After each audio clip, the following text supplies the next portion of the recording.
Rome constructed and maintained more than 10,000 miles of roads throughout its empire. The roads were used to project Roman military power, to control commerce, and to bind the nations and peoples they ruled. Rome also demanded tribute. Roman subjects from Albion to Judea were forced to pay a tax to use the roads. The Romans would then use the tax to dominate their subjects. Today's superhighways are a powerful tool in the globalist arsenal. They are instrumental in tearing down national borders and merging nation-states into larger confederations. Foreign governments and corporations are predatorily seizing infrastructure across North America, but nowhere has their attack been greater than in Texas. Texas is the front line. Over 8,000 miles of existing roads and land are being handed over to government-backed foreign companies. Foreign companies buy the legislators, who then turn over complete control to the same foreigners who finance their campaigns. Government power is then illegally transferred to unelected quasi-governmental regional boards that circumvent local governments and the will of the people. The next stage of this world government plan is to have a transportation control, and that is called the NAFTA superhighway, or in Texas called the Trans-Texas Corridor. It confiscates 584,000 acres of land to be transferred into control of a Spanish company which will collect tolls in Texas for the next 50 years, and there's no limit in the amount of tolls that can be collected. More than 80 federal and state highways have been designated as international arteries. The I-35 NAFTA corridor starts deep inside Mexico and travels through the middle of the United States and ends in central Canada. Container ships from Asia dump their cargo on the Pacific side of Mexico. It then travels duty-free by rail to the new Kansas City inland port, now considered sovereign soil of Mexico, in the heart of the United States. Under international agreements, predominantly foreign companies are placing tolls on already existing paid-for roads. Federal, state, and corporate documents show that they will then use the revenue raised to build up the transportation infrastructure of Mexico, not the United States or Canada, so foreign-made products can pour in even faster from Mexico.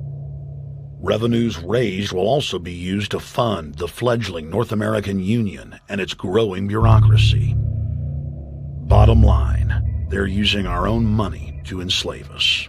First of all, they're proposing a North American tribunal, which would be similar to what we have in Chapter 11 of the NAFTA agreement, which is trumped by international law. The U.S. Supreme Court and our Constitution could potentially be rendered invalid, and what we would have is new North American business law that would trump what we have here in the United States. What is also interesting to note that the NAFTA headquarters is in Mexico and controls the United States trade and rules against the United States Congress, and no one seems to challenge it. It's very probable and probably inevitable that our right to bear arms would be challenged in a North American court. So this is just an example of what's happening and what's being proposed. We want to keep our trial by jury system. We want to keep our right to keep and bear arms. We want a system where we have a Supreme Court and not have a tribunal that will be superior to the Supreme Court. In 2005, Centra, a Spanish-owned company, signed a secret agreement with the Texas Department of Transportation to erect toll roads on existing roads and to toll new roads that were completely paid for by tax dollars. There are people, believe it or not, in Texas who don't know what the Trans-Texas Corridor is. TTC 69, which they'll have the environmental hearing starting this spring on, runs through my part of the state. And there are people over there who have no idea what's fixing to come in their backyard. TxDOT, an unelected state agency, claimed that the agreement with the foreign company was even secret from the Texas legislature. When the truth came out, newspapers across the state called for heads to roll politically.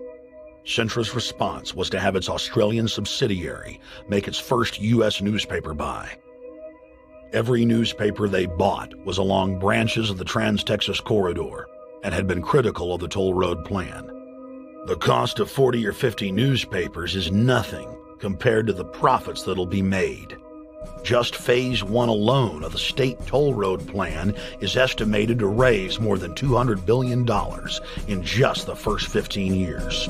And Texas is only a small part of the global panorama.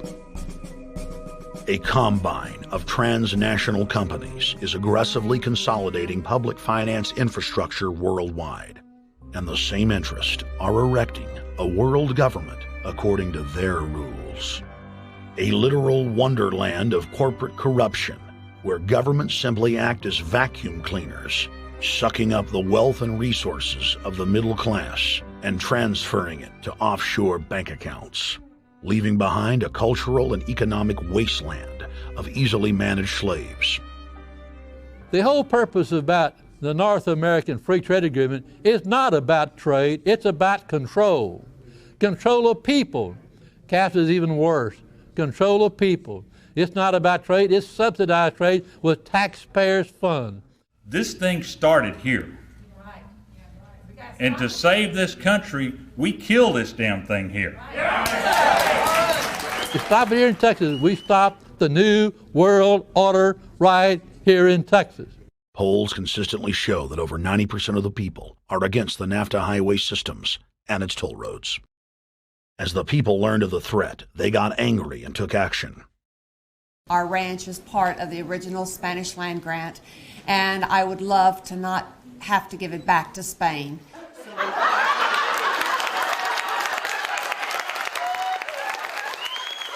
Opponents of a proposed superhighway today held a major protest.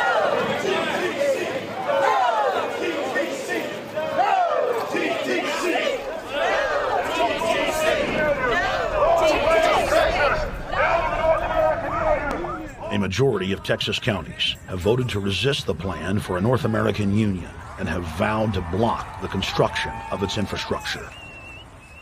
Heck, we already know in a law that was passed by a subservient United States Congress, where practically nobody in the entire Congress stood up and said no, they've already passed a law saying all their driver's licenses are going to be chipped. Well, I'm telling you right now, I'm not going to carry in a driver's license that's got a chip in it so Big Brother can watch everywhere I go and shoot and see everything I do. No, no, hell no. No, all of it. No, no. We, the people, own this plot of ground. We, the people, own those trees there. We, the people, own our beautiful Texas, and we are not going to let a bunch of crooks and robber barons take our beautiful Texas away from us. Hell no! Hell no! No, no, no!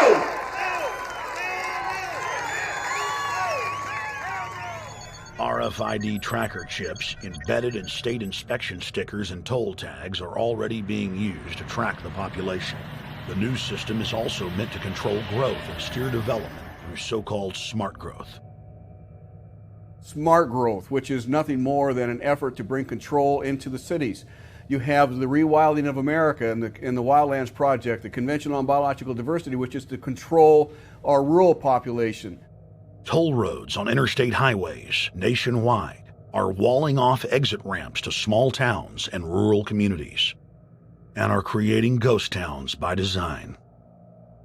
This trend is accelerating under the NAFTA highway system and is meant to rewild more than half the country. All of these things are designed to bring more and more control to bureaucracies rather than to the independent individual, the sovereign individual of this nation. What brought me into this whole discussion was the fact that while I was doing this multi-million-dollar research effort in the 1980s and early 1990s, I became aware of an agenda basically to lock up one half of the United States into wilderness corridors and reserves. what's called the Wildlands Project, but it was also a key cornerstone of the United Nations Convention on Biological Diversity. It was during that study in which I began to realize that this was not an effort to protect the environment, but an effort to control you and I. They were dividing the United States up into little compartments in which they would rip out roads, which they would rip out whole communities and put them back in the wilderness. The federal highway system was designed by Pentagon war planners in the 1950s to serve as a rapid deployment conduit to move ground forces for the defense of the United States during invasion. The unconstitutional Northern Command is now using the highway system as a force projection matrix to dominate populations across the United States. Through federally funded emergency command centers, county and city governments are being quietly federalized nationwide. Billions of dollars per city is being spent to install millions of surveillance cameras. Every town and hamlet, no matter how small or remote, is surveilled. License plate reading software tracks Americans' movements wherever they go. New systems are being deployed that scan your face, read your lips, and analyze your walk. Under the treasonous Military Commissions Act, American citizens can be secretly arrested, stripped of citizenship, flown to offshore torture camps, and secretly executed. Under Section 802 of the Patriot Act, all misdemeanors are considered terrorism. Federal police squads, called Viper teams, randomly force Americans to line up and show their papers. From the sidewalks of Miami to the subways of New York to the streets of Houston, Texas, citizens are being searched by heavily armed gangs of paramilitary police.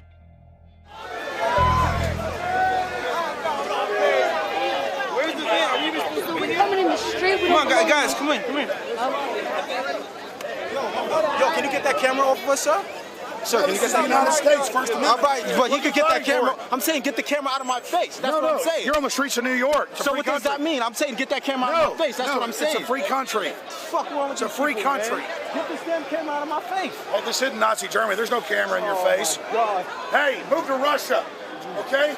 Yo, Sarge. We can have cameras on the streets. I said get it out of my face. Your guy starts cussing at us out of the blue. I said get it out of my face. That's what I'm saying. It was never in your face.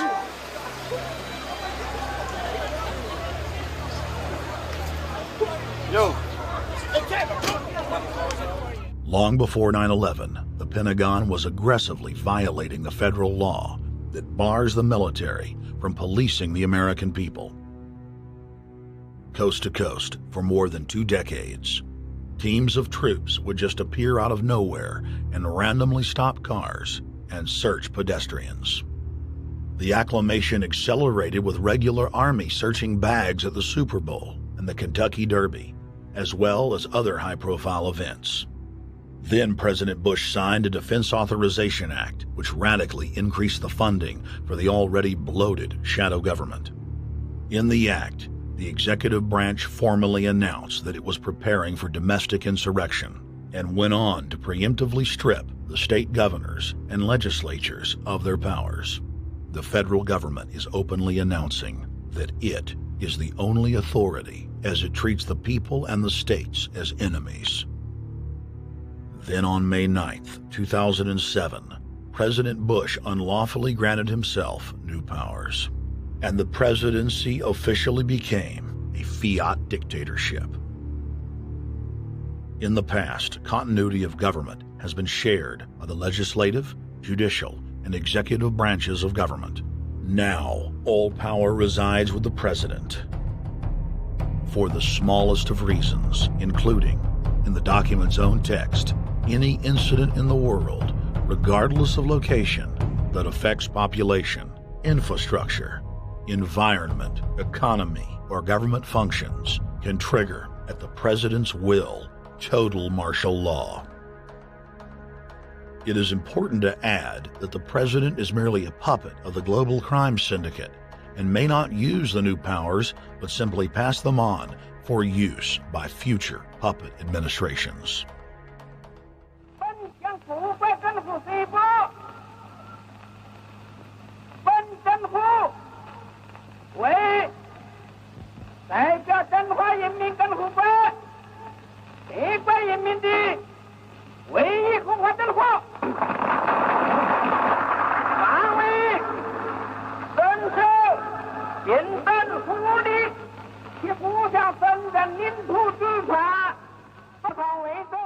Приобретена эта победа.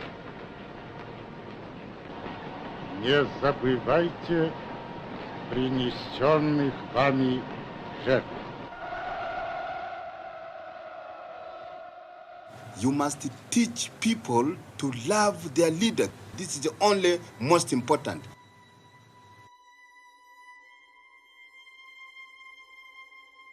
Why don't we learn from the mistakes of our ancestors? Why does humankind find itself bound in a cycle of bloodshed and enslavement? Predatory elites have always rationalized their oppression by claiming that they are superior and have the divine right to rule, when all they really are is a gaggle of ruthless psychopaths, parasitically feeding on the host population until their cancerous movement causes the collapse of the host. There have been thousands of tyrannical governments in history, and less than 10 that can truly be called free. In the 20th century alone, over 150 million people were murdered at the hands of the state. In Russia, the Red Terror consumed the lives of more than 60 million men, women, and children. Hitler's war killed 22 million. During Mao Zedong's reign alone, more than 60 million peasant farmers were killed. And the list goes on. 300,000 innocent civilians killed in Guatemala. More than 2 million souls brutally murdered by the government of Cambodia. 1,500,000 killed in Turkey. 300,000 in Uganda. 800,000 plus hacked to death with machetes in Rwanda. Sadly, there are too many examples of innocent families being exterminated by their governments on an industrial scale to name them all. It is a historical fact that the state is the #1 cause of unnatural death. If you take the 150 million people killed by power-mad government in the last century and divide it by 100,000, the number of souls lost would fill the biggest sports stadium, packed with 100,000 screaming fans, 1,500 times over. That's 1,500 sports stadiums, crammed with 100,000 people each, all exterminated. For those who think it can't happen here or won't happen to them, you have been warned. The carnage witnessed in the last 100 years was only the preparatory phase of the New World Order's master plan. 少有常识的人都会看出，如果我们的铁骑继续前进，这个螳臂挡车的歹徒难道能够阻挡得了吗？ Hitler and Stalin's crimes are now part of history. But the communist Chinese system of evil is not content with racking up the highest death toll in history. The mass murder and enslavement is still going on today and enjoys the full support and sanction of the New World Order. 摄像机拍下的这个画面，同西方某些国家的宣传恰恰相反，正好说明了我们的军队。 Communist China serves as a globalist laboratory, a proving ground where 1.4 billion people live out their lives as guinea pigs, who serve as test subjects for the formulation of the brave new world. U.S. and British forces worked closely with Mao Zedong during World War II, and at the end of the war, they secretly backed Mao in driving out Chiang Kai-shek and the Nationalists. The OSS, and then the CIA, believed that Mao would have a stabilizing effect. Bill Clinton's mentor and Georgetown University political science professor Carol Quigley explained in his book, Tragedy and Hope, how the Anglo-American Roundtable groups backed every brand of authoritarianism, from communism to fascism, to ensure that a centralized government dominates the population and the economy as planned. The elite are monopoly men. They seek to create monopolies and dominate populations through the barrel of a gun. In their writings, the leadership of the New World Order has continuously heaped praise on the corrupt communist Chinese model.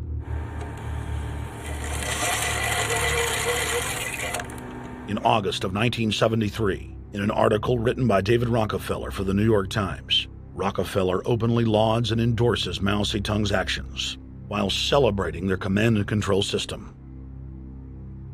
Whatever the price of the Chinese Revolution, it has obviously succeeded not only in producing more efficient and dedicated administration, but also in fostering high morale and community of purpose. The social experiment in China under Chairman Mao's leadership is one of the most important and successful in history. David Rockefeller, New York Times, August 10, 1973. Communist China is the model, planned society for the New World Order. China has received more United Nations awards for its policies and form of governance than any other nation. In the eyes of globalist planners, authoritarian China is the future. China adopted the dreaded one-child policy due to lobbying from a consortium of eugenics organizations, which includes Planned Parenthood and the United Nations. Couples that have more than one child face heavy fines and imprisonment. The practice of forced abortion in China, coupled with the cultural desire to have a male child, has plunged China into a deepening crisis where there are 30 million more men than women. The Chinese police state ruthlessly crushes all forms of dissent. Underground churches, Falun Gong practitioners, striking factory workers are all sent to forced labor camps. Their blood and tissue types are cataloged in preparation for organ harvesting. The Chinese government then sells the prisoners' organs to the highest bidder on the world market. If a wealthy patient chooses to fly into China, the prisoner is killed and the organs are implanted. If the organs are being flown out of the country, a mobile execution van extracts the organs on the way to the waiting aircraft. The social engineers of China aggressively euthanize the elderly and disabled. China is merely following the globalist blueprint for the world. The same system of total dehumanization is quietly being phased in worldwide. Depopulation should be the highest priority of foreign policy towards the Third World. Henry Kissinger, 1974. There's a need for a new world order, but it has different characteristics in different parts of the world. Now, none of this may succeed this time, but this, to me, is sort of the outline by which someday, in the next few years, a solution will emerge. Where does this mindset come from? Why do the elites kill the largest masses of people when no one is resisting them, when they've already attained total control? What ideology drives the elite psychopath? Since Plato's time 2,400 years ago, state planners have openly proclaimed their desire to control every detail of the commoner's life. From breeding programs to mass extermination of undesirables, the dark dream has continued on for millennia.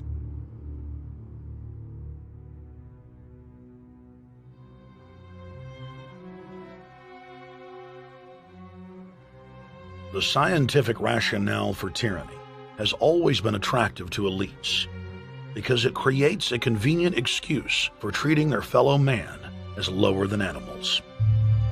Robert Thomas Malthus, famous for saying that a mass food collapse would be helpful because it would wipe out the poor. His fictional scenario would later be called a Malthusian catastrophe. Malthus is important because his ideas led to the rise of a new scientific field that would dominate the course of human history for the next 200+ years. Charles Darwin, an admirer of the Malthusian catastrophe model, developed the theory of evolution, its chief tenet being the survival of the fittest. With the help of T.H. Huxley, known as Darwin's bulldog for his strong support of Darwin's theories, Darwin's theories were pushed into wide acceptance among key scientific circles throughout England and then the world. Darwin's cousin, Francis Galton, credited as the father of eugenics, saw an opportunity to advance mankind by taking the reins of Darwin's evolution theory and applied social principles to develop social Darwinism. The families Darwin, Galton, Huxley, and Wedgwood were so obsessed with their new social design theory that they pledged their families would only breed with each other. They falsely predicted that within only a few generations, they would produce supermen. The emerging pseudoscience was only codifying the practice of inbreeding, already popular within elites for millennia. The Four Families experiment was a disaster. Within only 2 generations of inbreeding, close to 90% of their offspring either died at birth or were seriously mentally or physically handicapped. The moneyed class of the planet, and particularly the royal families of the world, who were already obsessed with breeding and filled with a predatory disdain for the underclass, seized on the new science and began aggressively enforcing its aims worldwide.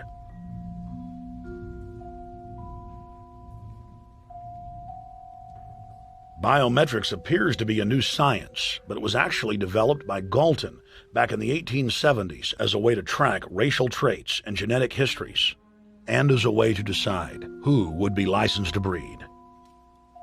In 1904, the Cold Springs Harbor Research Facility was started in the United States by eugenicist Charles Davenport with the funding of prominent robber barons Carnegie, Rockefeller, and Harriman. In 1907, the first sterilization laws were passed in the United States. Citizens with mild deformities or low test scores on their report cards were arrested and forcibly sterilized. You're 17, aren't you, Alice? Yes, but what have you done with my folks? Well, we're trying to help them, Alice, and you too. They were taken to the hospital this afternoon. Hospital? Wasn't none of them sick this morning? We thought it necessary to present your family's case to the State Medical Commission. And after an examination, they decided there was but one important action to take. To have your entire family sterilized. Why, what's that? I don't know what you're talking about. Now, in this state, we have a law which provides for such people to have an operation so there won't be any more children. I see. Now, we've placed your brothers in institutions where they'll be properly cared for. But you can go back to your job soon. I'll arrange to have it held open for you. But I'm keeping my job. I'm not going anywhere. Now, you're going to the hospital, too, Alice. And you mean they're going to stop me from having children ever? Exactly. I'm all right, I tell you. I won't go to any hospital. We don't want any trouble with you, young woman. If you refuse to go, the officer here will take you by force.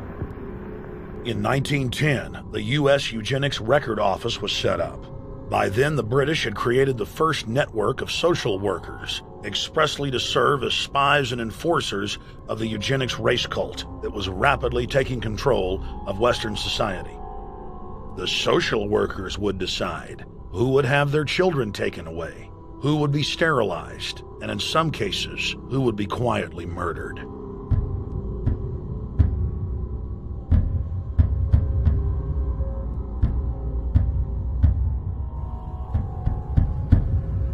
In 1911, the Rockefeller family exports eugenics to Germany by bankrolling the Kaiser Wilhelm Institute, which later would form a central pillar in the Third Reich. At the 1912 International Eugenics Conference in London, eugenics becomes an international craze and gains superstar status. The futurist and best-selling sci-fi author H.G. Wells had studied biology under top eugenicists and was spreading the new faith worldwide. In 1916, H.G. Wells' lover, Margaret Sanger, starts her promotion of eugenics in the United States. In 1923, Sanger receives massive funding from the Rockefeller family. Sanger wrote to fellow eugenicist Clarence J. Gamble that black leaders would need to be recruited to act as frontmen in sterilization programs directed against black communities. In 1924, Hitler pens Mein Kampf, or My Struggle, and credits U.S. eugenicists as his inspiration. Hitler even wrote a fan letter to American eugenicists and conservationists Madison Grant, calling his race-based book, The Passing of the Great Race, his Bible. Hitler developed the plan for mass extermination of the Jews and what he called other sub-races, as well as the handicapped from Grant. By 1927, eugenics hit the mainstream. The so-called science was aggressively pushed through contests at schools, churches, and at state fairs. Churches competed in contests with big cash prizes to see who could best implement eugenics into their sermons. Major denominations then tell Americans that Jesus is for eugenics. That same year in the United States, more than 25 states passed forced sterilization laws, and the Supreme Court ruled in favor of brutal sterilization policies. When Hitler came to power in 1933, one of his first acts was to pass national eugenics laws, modeled after laws in the United States.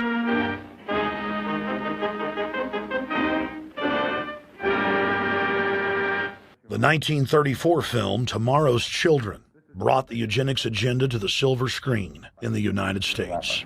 In the case of Miss Mason, I can see no reason for the operation that's been recommended. The girl is perfectly normal. She's hard-working and has a good reputation. Do you know anything about her family background?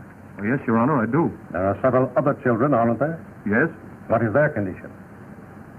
One is a cripple. Two others might be classed as feeble-minded. Isn't the oldest son in jail? Oh, yes, I believe so. And knowing all that, you still contend that this girl should be allowed to bring more people like that into the world? She's sound, Your Honor. She's not anything like the rest. Surely she should be given a chance to work out her own salvation. I can't agree with you, Doctor. Suppose she is normal. The chances are that her children will inherit the family taint. Isn't that possible? But, Your Honor, I'm sorry, Doctor. 3 generations of unfit are enough.